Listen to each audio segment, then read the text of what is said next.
America की death valley में अपने आप चलने वाले पत्थरों से लेकर थाईलैंड की मीकोंग रिवर से निकलने वाले आग के गोलों तक, क्या है इनके पीछे असल कहानी, जिसको जानने के लिए साइंटिस्ट और एक्सपर्ट्स ने अपनी नींदें भी उड़ा डाली। ज़ेम टीवी की वीडियोस में एक बार फिर से खुशामदीद। नाजरीन, इस दुनिया में हर वक्त कहीं ना कहीं बेशुमार ऐसी चीजें पेश आ रही होती हैं जिनको देखकर इंसानी दिमाग या तो दंग रह जाता है या तो उसको कबूल करने से इनकार कर देता है। और दिमाग का यही रिएक्शन हमें बार बार सोचने पर मजबूर करता है कि अगर ये हुआ तो आखिर कैसे। आज आप देखेंगे इस धरती के चंद ऐसे नेचुरल फिनोमिनाज जिनको या तो साइंटिस्ट एक्सप्लेन कर बैठे हैं या तो वो अभी तक साइंस की पहुंच से बहुत दूर हैं। तो आइए शुरू करते हैं। Number 1, frozen bubble lake. Canada में खूबसूरत पहाड़ों के दरमियान ये है अब्राहम लेक। ये लेक पूरे 28 किलोमीटर तक फैली हुई है और सर्दियों के मौसम में ये लेक पूरी तरह फ्रीज हो जाती है, लेकिन फ्रीज होते ही उसमें बेशुमार राउंड शेप के बबल्स पैदा हो जाते हैं। ये बबल्स ब्लू आइस के बीच में से आसानी देखे जा सकते हैं, जिसकी वजह से विंटर्स में ये लेक टूरिस्ट स्पॉट बन जाती है। देखने में तो ये नेचुरल फिनोमिना बहुत ही खूबसूरत लगता है, लेकिन अगर इसके करीब किसी ने थोड़ी सी भी आग लगाई तो ये पूरी लेक एक जोरदार धमाके से फट भी सकती है। लेकिन आखिर क्यों? आखिर इस लेक में ये बबल्स आते कहाँ से हैं और इनकी वजह से ये लेक इतनी ज्यादा डेंजरस क्यों है? इस हवाले से रिसर्चर्स का मानना है कि ये बबल मीथेन गैस के हैं। ये डेंजरस गैस लेक के अंदर मौजूद गले सड़े पौधों में से निकलती है और सर्दियों में जब लेक का पानी फ्रीज होता है तो साथ ही ये बबल्स भी फ्रीज हो जाते हैं। लेकिन फ्रीज होने के बावजूद भी इन बबल्स में मीथेन गैस मौजूद रहती है, जिसको अगर जरा सी भी चिंगारी दिखाई गई तो पूरी 28 किलोमीटर की लेक में फैले हुए इन मीथेन बबल्स को आग भी लग सकती है। Number 2, selling stones. अमेरिका में डेथ वैली के मकाम पर एक अजीबो गरीब फिनोमिना नोटिस किया गया। ये देखा गया कि इस वैली के बॉटम पर जो पत्थर पड़े हैं उनका एक ट्रेल बना हुआ है। ऐसा लगता है जैसे इन पत्थरों को घसीटकर एक जगह से दूसरी जगह लाया गया है। लोगों की हैरानगी तब मजीद बढ़ गई जब उन्होंने चंद ऐसे पत्थर भी देखे जो 300 केजी जितने वजनी थे, यानी जिन पत्थरों को कोई आदमी हिला भी नहीं सकता उनको भी घसीटा गया था। अब सवाल ये उठाया गया कि बिल्कुल लेवल जमीन पर इतने भारी पत्थर अपने आप कैसे हिले? अगर इनको किसी ने घसीटा भी है तो आखिर क्यों? और क्यों उन लोगों के पैरों के निशानात भी यहाँ मौजूद नहीं हैं जिन्होंने इतनी मेहनत लगाकर इनको हिलाया था? जब किसी को भी इसका सॉलिड जवाब नहीं मिला तो लोगों ने इस डेथ वैली के बारे में मन गढ़ंत बातें फैलाना शुरू कर दी। ये माना जाने लगा कि इस बंजर जमीन पर भूतों और आत्माओं का बसेरा है। लेकिन साइंटिस्ट के एक ग्रुप ने यहाँ कई सालों तक रिसर्च की और ये ऐलान किया कि इस मिस्ट्री का उन्होंने सुराग लगा लिया है। जी हाँ, 2001 में यूनिवर्सिटी ऑफ कैलिफोर्निया से ताल्लुक रखने वाले पैलियोंटोलॉजिस्ट रिचर्ड नॉरिस ने डेथ वैली में कुछ भारी पत्थर रखे और हाई रेजोल्यूशन कैमरा के जरिए उनको रिमोट लोकेशन से ही नोटिस करने लगे। 2001 में रखे जाने वाले पत्थर पूरे 12 सालों तक अपनी ही जगह पर पड़े रहे, लेकिन 2013 में अचानक उन्होंने नोटिस किया कि पत्थरों की लोकेशन चेंज हो चुकी है और ये पत्थर भी अपने पीछे एक ट्रेल छोड़ गए हैं।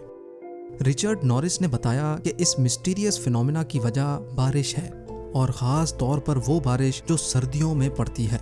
उनका कहना था कि जब सर्दियों के मौसम में यहाँ बारिश पड़ती है तो इस जगह पर पानी खड़ा हो जाता है और रात को सर्दी की वजह से पानी के ऊपर बर्फ की एक तह जम जाती है जो पानी के ऊपर ही तैरती रहती है। इसी दौरान तेज हवाओं की वजह से तैरती हुई बर्फ मूव करती है और यहाँ पड़े हुए पत्थरों से टकराती है। क्योंकि बर्फ की इस तह का वजन पत्थरों से काफी ज्यादा होता है, तभी वो पत्थरों को आसानी हिलाकर एक जगह से दूसरी जगह ले जाती है। और जैसे ही यहाँ का पानी एवोपरेट हो जाता है तो हमें कुछ ऐसा मंजर देखने को मिलता है। नंबर 3, हिडन बीच। मेक्सिको के साहिल समंदर से 7 किलोमीटर की दूरी पर समंदर के बीचों बीच एक छोटा आइलैंड है जो मेरिटा आइलैंड्स के नाम से जाना जाता है। लेकिन इससे भी ज्यादा ये यहाँ मौजूद हिडन बीच की वजह से फेमस है।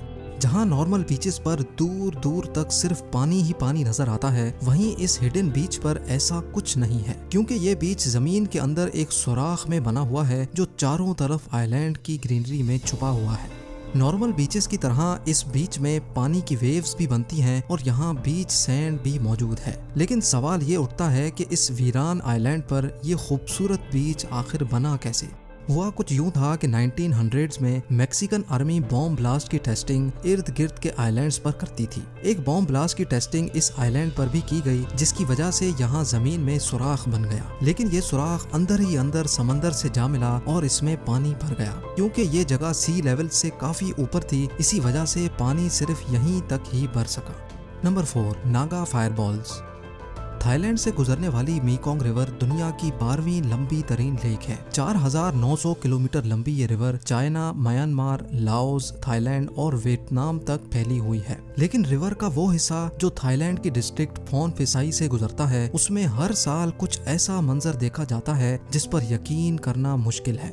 जी हाँ, रिवर के अंदर से आग के बने बॉल्स तेजी से हवा में जाते दिखते हैं, जिनको थाईलैंड में नागा फायरबॉल्स भी कहा जाता है। ये फायरबॉल्स आग की तरह ऑरेंज होते हैं और इनकी साइज अलग अलग होती हैं। कुछ फायरबॉल की साइज बास्केटबॉल जितनी भी होती है। ये रिवर से निकलकर ऊपर आसमान की तरफ तेजी से जाते हैं और चंद सेकंड्स में ही आंखों से ओझल हो जाते हैं। ये फायरबॉल्स अक्टूबर की एंड में एक बुद्धिस्ट सेलिब्रेशन की रात को ही देखे जाते हैं।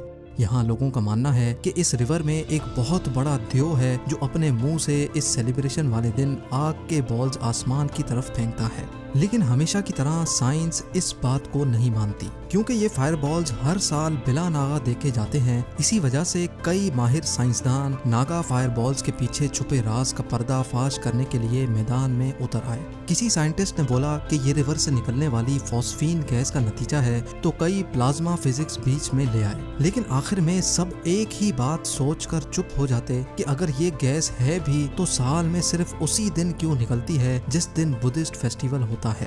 कई साल मेहनत करने के बावजूद भी साइंसदान इस पर्दे को फाश करने में नाकाम रहे। लेकिन फिर 2002 में थाईलैंड के एक प्राइवेट टेलीविजन ITV ने स्टिंग ऑपरेशन किया।